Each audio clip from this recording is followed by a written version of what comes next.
The Dark Ages, a time when shadows swallowed entire civilizations, when fear ruled every village, and when the secrets buried beneath ancient stone walls could change everything we thought we knew about human history. Welcome to the age that history tried to forget. Chapter 1. The World That Fell into Darkness. Imagine waking up one morning and realizing that everything your ancestors built, every road, every aqueduct, every library filled with centuries of knowledge, was crumbling before your eyes. That is exactly what happened across Europe when the Roman Empire collapsed. It did not happen in a single dramatic moment. It was slow. It was painful. And for millions of people, it meant the end of the only world they had ever known. The year was 476 AD, when the last Roman emperor in the West was deposed, and from that point forward, Europe entered a period that historians would later call the Dark Ages, a name that carries the weight of everything that was lost. Cities that once thrived with trade and culture became ghost towns. Roads that connected an empire fell into disrepair, swallowed by weeds and mud. The rule of law, which had maintained order for centuries, dissolved into chaos. In its place rose something new, something raw and brutal, a world governed by whoever had the strongest sword and the thickest castle walls. Feudalism emerged not as a grand political design, but as a desperate survival strategy. A powerful lord would offer protection to the people who lived on his land, and in exchange, those people, the peasants, would work the fields, tend the livestock, and surrender most of what they produced. It was not freedom. It was a transaction born from fear. The peasants knew that without the lord and his knights, they would be defenseless against raiders, invaders, and rival lords who saw opportunity in every unprotected village. Life for the common people during these centuries was defined by hardship in ways that are almost impossible for us to fully comprehend today. A peasant family lived in a small dwelling, often just one room shared with their animals during the cold months. The floor was packed earth, the walls were rough timber or stone depending on the region, and the roof leaked when the rains came heavy. There was no glass in the windows, only wooden shutters that kept out the light along with the cold. Meals were simple: bread made from coarse grain, pottage, which was a thick soup of whatever vegetables were available, and on rare occasions, a piece of preserved meat. Fresh fruit was seasonal and scarce. Clean water was never guaranteed. Disease moved through these communities with terrifying efficiency, and without any real understanding of medicine, people turned to the only institution that offered answers: the church. The Catholic Church became the single most powerful force in medieval Europe, not because it commanded armies, though at times it did, but because it commanded something far more valuable: belief. In a world where life was short, brutal, and filled with suffering, the church offered meaning. It told people that their pain had purpose, that their obedience would be rewarded in the afterlife, and that the hierarchy they lived under was ordained by a higher power. Priests became the most important figures in village life, more important in many ways than the local lord. They performed the rituals that marked every significant moment, from birth to marriage to the final farewell. They were often the only literate people for miles, keepers of knowledge in a world that had largely forgotten how to read.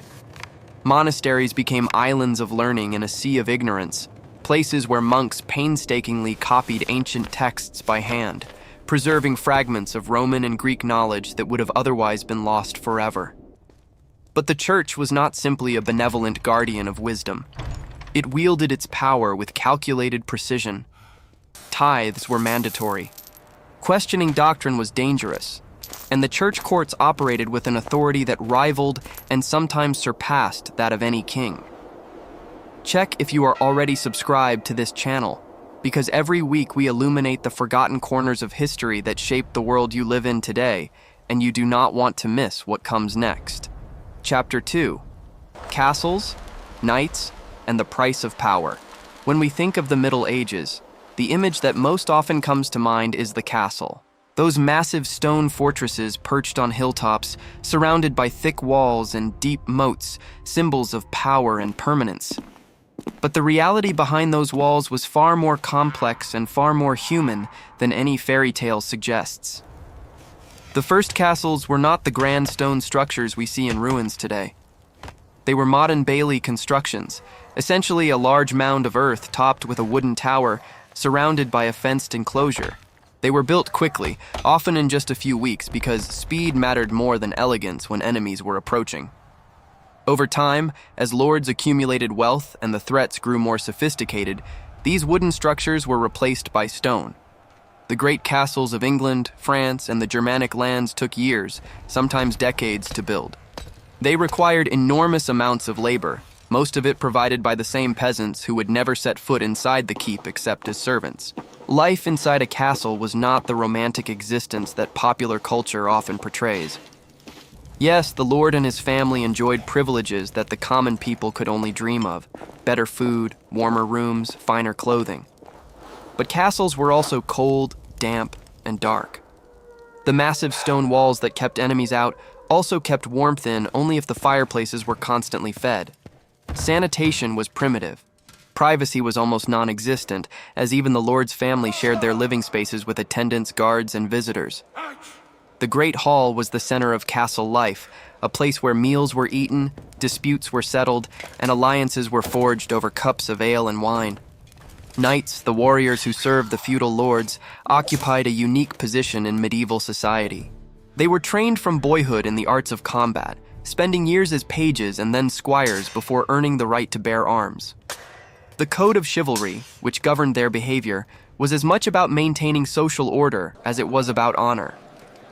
A knight was expected to be loyal to his lord, generous to the poor, and respectful to women of noble birth, though the reality often fell short of the ideal.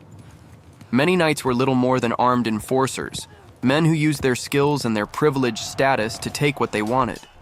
Tournaments, those famous competitions where knights jousted and fought in mock battles, served a practical purpose beyond entertainment. They kept warriors sharp during times of peace and provided a way for young knights to prove themselves and attract the attention of powerful lords. But they were also dangerous. Injuries were common, and despite the rules meant to prevent lethal outcomes, participants sometimes did not survive. The feudal system created a rigid hierarchy that defined every aspect of life. At the top sat the king, who in theory owned all the land. Below him were the great lords and barons, who held vast estates in exchange for military service and loyalty. Below them were the lesser knights and lords, and at the very bottom were the peasants and serfs, who had almost no rights and no realistic hope of ever rising above their station. Social mobility as we understand it today simply did not exist. You were born into your place, and you stayed there. A serf was bound to the land, unable to leave without the lord's permission, unable to marry without approval, unable to own property in any meaningful sense. It was not slavery in the way we think of it, but it was not freedom either. It was something in between, a gray existence defined by obligation and survival. If this story is making you see history in a new way, drop a comment right now saying, "History is deeper than we think." I want to know who is really paying attention. Chapter 3: Plagues, Invasions, and the Breaking Point. The Dark Ages were not simply a time of stagnation.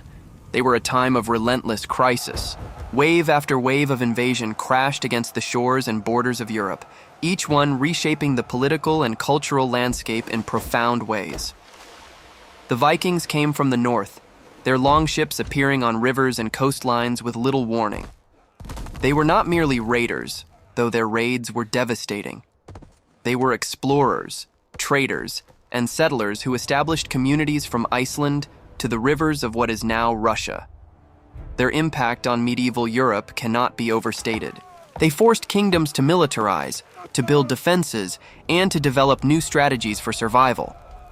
In England, the Viking invasions nearly destroyed the Anglo-Saxon kingdoms entirely, and it was only through the determined resistance of leaders like Alfred of Wessex that the English identity survived at all.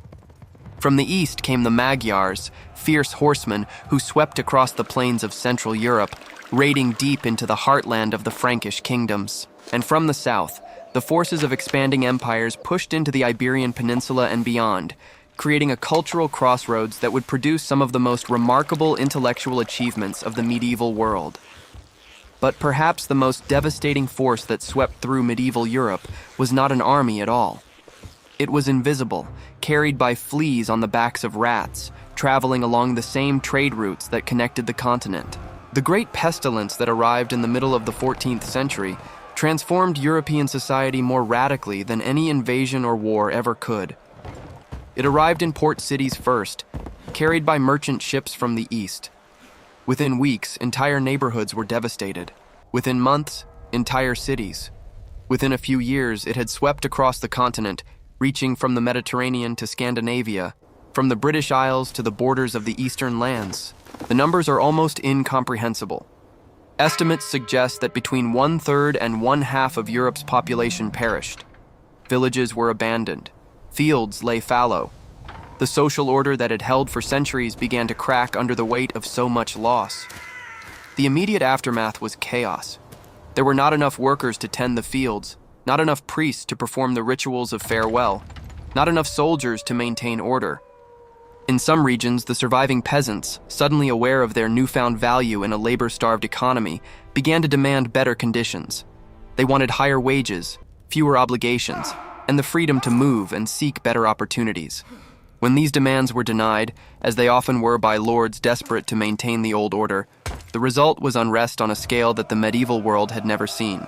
The great uprisings of the late 14th century, from the English Revolt of 1381 to similar movements across France and the Germanic lands, were not simply protests. They were expressions of a fundamental shift in how ordinary people saw themselves and their place in the world.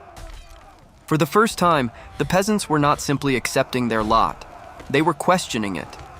And though these uprisings were ultimately suppressed, often with great force, the ideas behind them could not be so easily extinguished. The old feudal order would never fully recover. The church, too, was shaken to its foundations. Its inability to explain or prevent the Great Pestilence undermined its authority in ways that would have been unthinkable just a generation earlier. People began to question why their prayers went unanswered, why the faithful perished alongside the faithless. New religious movements emerged, some calling for reform, others for a complete rejection of the established hierarchy. The seeds of the transformation that would eventually reshape Christianity were planted in the soil of this crisis. Chapter 4. The Light Beyond the Shadows. And yet, out of all this suffering, something remarkable began to emerge. The Dark Ages did not end with a sudden dawn. There was no single moment when the shadows lifted and the world was bright again. Instead, it was a gradual process, a slow accumulation of small changes that, taken together, amounted to a revolution. The survivors of the Great Pestilence inherited a world that was broken, but also full of possibility. With fewer people competing for resources, the standard of living for many actually improved. Wages rose. Diets improved. Peasants who had been bound to the land for generations began to experience a degree of freedom that their grandparents could never have imagined. Trade networks, disrupted by years of crisis, began to rebuild, and with them came new ideas, new technologies, and new ways of thinking about the world. The universities, which had been established in the centuries before the pestilence, became engines of intellectual progress. Scholars began to look back at the ancient texts preserved by the monasteries with fresh eyes, rediscovering the philosophy, science, and art of the classical world. This rediscovery would eventually fuel the great cultural awakening that we now call the Renaissance, a movement that would transform Europe and eventually the world. But it is important to remember that the Renaissance did not spring from nothing. It grew from the soil of the Dark Ages, nourished by the suffering, the resilience, and the stubborn human desire to understand and to create that persisted even in the darkest times. The monks who copied those ancient texts by candlelight, the peasants who tended their fields year after year despite famine and conflict, the builders who raised those magnificent cathedrals stone by stone, they were all part of this story. The Dark Ages teach us something profound about the human spirit. They show us that even when civilization itself seems to be crumbling, people find ways to endure, to adapt, and ultimately to rebuild. The darkness was real, but so was the light that eventually emerged from it, carried forward by ordinary men and women who refused to let the shadows have the final word. If you watched all the way to this point, it is because this story truly resonated with you. Leave a comment right now saying, "I watched until the very end," so that I can get to know you and learn who truly appreciates the stories on this channel. If this journey through the shadows of the Dark Ages moved you, hit the like button and share this video with someone who loves history as much as you do. And if you are not subscribed yet, now is the time. Subscribe and turn on notifications so you never miss another deep dive into the stories that shaped our world. Until next time, keep searching for the light hidden in history's darkest chapters.